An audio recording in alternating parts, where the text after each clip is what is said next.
The Calgary International Airport has already begun construction of its runway, and as of April 3rd, it will force the closure of a section of Barlow Trail. The approved airport tunnel will compensate for the loss of that route. It will extend Airport Trail eastward, passing underneath the new runway and connecting with 36th Street on the other side. Well, as you can see, they've now begun construction on the airport runway. And now that the tunnel has been approved, the city will now have to consider where the funding will come from. Now, some of the options include lobbying for money from the federal and provincial governments, also implementing a toll within the tunnel, and even creating a special tax for Northeast businesses. Now, we thought we'd ask Calgarians what their thoughts were on the issue.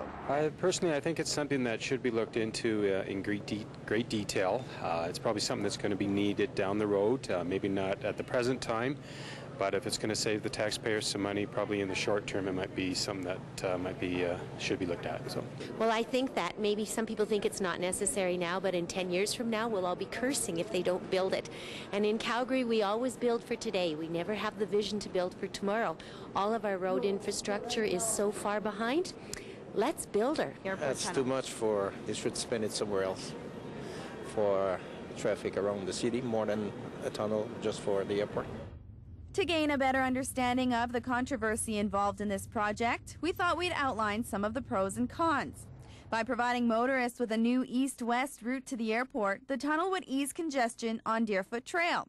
It would also bump Calgary up on a worldly scale, since there are talks of including an LRT link within the tunnel.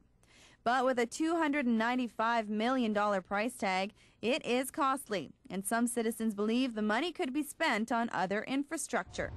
So why now? Well, if the city waits, burrowing a tunnel under an already existent runway would increase the cost substantially, even to the tune of over $1 billion. Next up, the city will have to deal with safety regulations of the tunnel, as well as ensuring it doesn't send the construction of the runway off course.